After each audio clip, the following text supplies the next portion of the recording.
Good day, Peninsulares. I am Aldrin Caballero from BSED English 1A.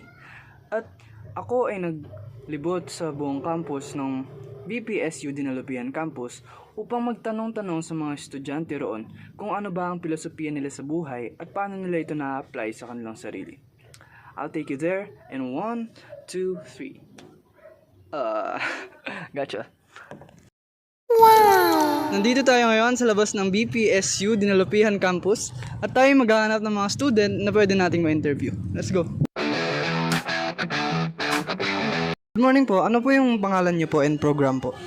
My name is Glyce Ann Casalme. Bale, BSED Filipino. Ano po yung philosophy niyo po sa buhay and paano niyo po na-apply sa sarili niyo? Siguro kung ako yung tatanungin, hawakan ko na lang.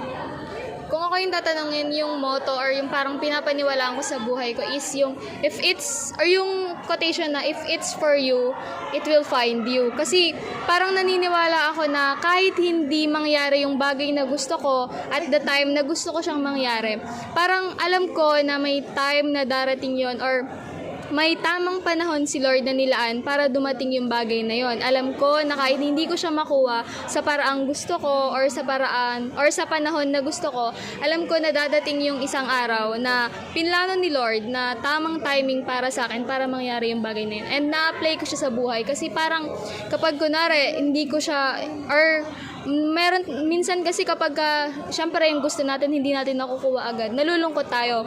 Pero dahil dun sa paniniwala ko, parang ina-embrace ko na hindi man mangyari sa akin ngayon yung gusto ko, at the end of the day, mangyayari sa akin yun with purpose. Ayun. Good morning po. Ano po yung pangalan niyo po tsaka program and year niyo po? I am Chanting John A. Concepcion from BEd 2A. So, ano po yung filosofiya niyo po sa buhay at paano niyo po na-apply ito sa sarili niyo? My philosophy in life, if you can dream it, you can do it. Dahil kapag may pangarap ka talaga at may tiyaga, lahat ng pangarap mo is makakamit mo. So, I'm Emmanuel V. Mendoza from the BSED Science 3A. So, what is my philosophy in life? So, my philosophy in life is that embrace and learn from failures. And that action can lead us to our future applications in life. So in my case, as I apply that in my career as a future educator, I apply that learnings and embrace from my failures to motivate my students in the future. And that comes in the principles of teaching that as a teacher, we have to be a motivator to our students, not just in the academic field, but also in the other field of life, such as we cope up with their problems in life as they open up to us as the teachers. Ako po si Irish Medina from BEd 2B. Ang philosophy ko po sa buhay is huwag sumuko sa buhay. Yung paano ko po ito nagagamit, may mga times po na nag-fail po ako, and then sa bawat fail po na yun, may natututunan po ako para po paano gawing tama. Pangalan niyo po and yung program niyo po? Ako po si CJ Arnaco from BSED English 1B. Bale, ano po yung philosophy niyo po sa buhay at paano niyo po na-apply ito sa pang-araw-araw niyo pong buhay?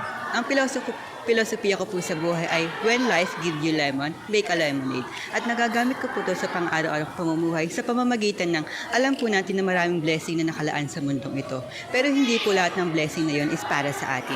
Kaya kung ano po yung blessing na nakukuha po natin, gamitin po natin ito kung saan po ito dapat gamitin at pahalagaan po natin ito nang sa ganun hindi ito masayang o hindi ito mapunta sa wala. Hi, I'm Eli James Sotanhutko from Bachelor of Special Needs Education. My motto in life is always do everything with a smile on your face. And na-apply ko sa buhay ko tuwing may problema akong hinaharap. Hinaharap ko siyang may ngiti. And ayun nga, dahil hinaharap ko siyang may ngiti, masaya ako. Bukas yung loob ko, bukas yung isip ko.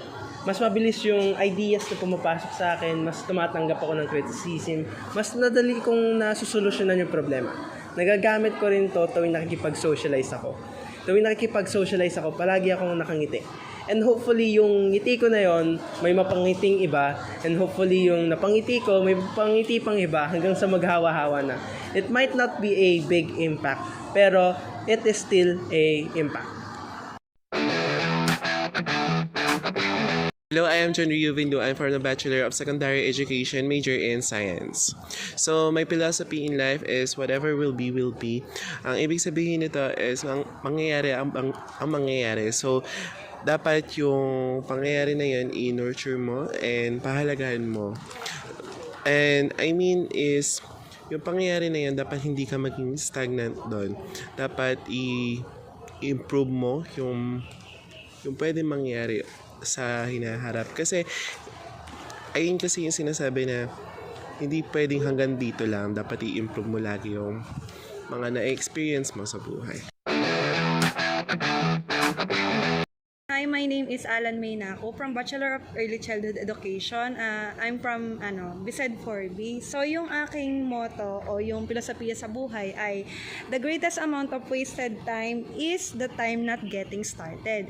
So na-apply ko siya, lalo na tayong mga estudyante. Madalas tayo mag-cramming, di ba, pag may mga task tayo. So dapat mahalaga yung oras. So kailangan hindi natin siya sinasayang para yung mga time na free time natin, magamit pa natin sa makabuluhang bagay. So, I am Sophia Mayola, second year BSED Mathematics. Ang philosophy ko in life is, kung hindi ngayon, baka bukas.